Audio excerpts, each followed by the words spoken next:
Halo semuanya, nah kali ini saya ingin menjelaskan mengenai tips agar air tidak selalu gonta-ganti. Gimana caranya? Simak baik-baik video ini ya guys. Oke, yang pertama adalah kalau ada kotoran, tai, itu langsung diambil ya guys ya. Contohnya ini saya bawa saringan ya guys, saringan kecil ini tainya kita ambil langsung, kita buang ya guys. Nah, ini kita cari cek kalau ada tai. Oh ini ada. Awas. Kita buang tainya. Kita saring ambil tainya aja ya guys. Nah, tainya kita buang. Nah ini ada kotorannya ini. Kita ambil aja. Tapi sudah menyebar ini ya. Nah, kita ambil aja nih. Kita buang ya.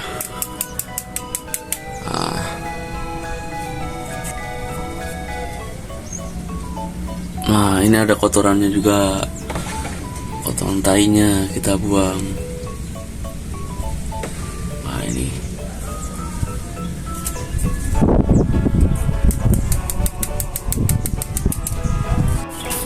Nah cara yang kedua yaitu kasih makan pelet, entah itu pelet atau pakan hidup ya, itu jangan terlalu banyak guys. Sesuaikan dengan ukuran tubuhnya. Kalau tubuhnya misal 3 cm ya jangan terlalu melebihi 3 cm lah.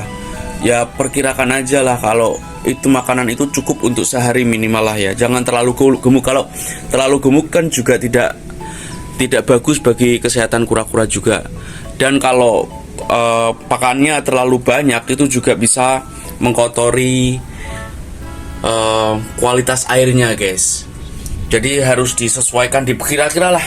Saya kira sudah bisa mengira-kirakan pakannya itu sekali habis, tidak terlalu kurang dan tidak terlalu berlebihan guys.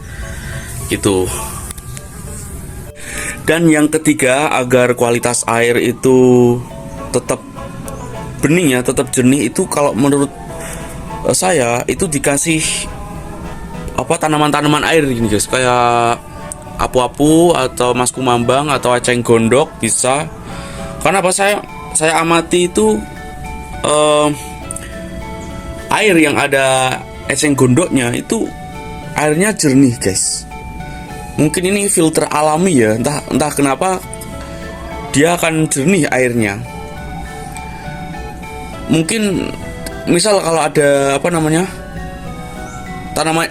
kalau air yang ada apu-apunya, tanaman air, dan tidak ada, itu yang tidak ada itu gampang warnanya hijau ya, itu banyak lumutnya. Tapi kalau ada eceng gondoknya, entah kenapa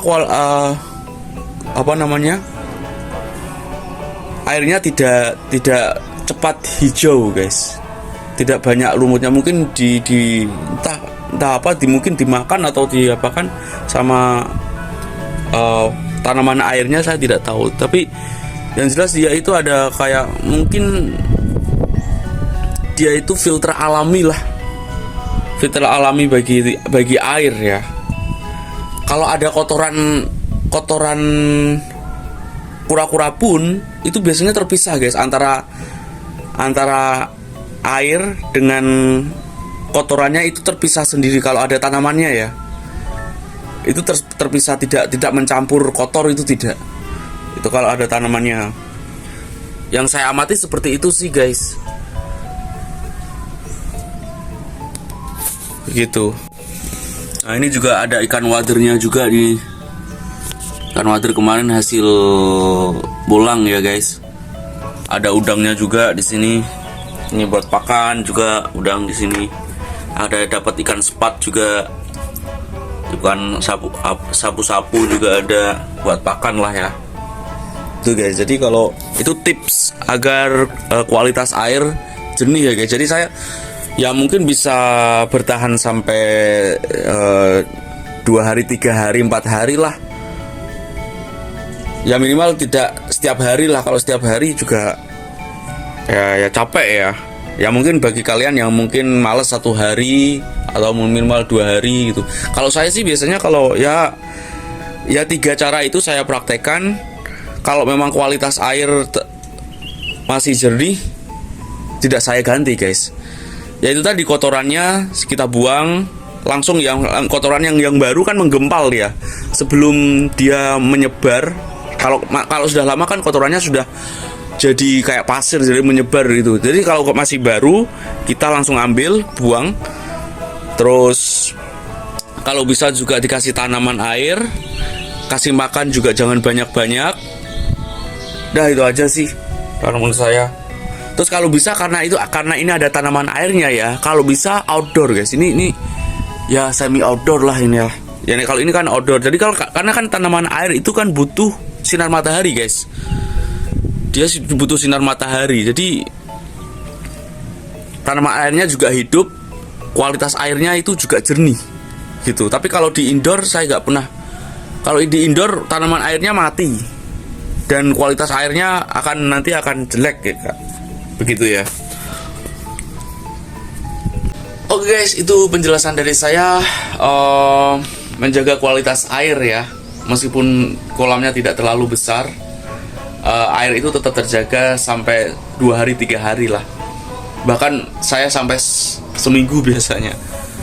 Oke, cukup sekian. Semoga bermanfaat. Wassalamualaikum warahmatullahi wabarakatuh.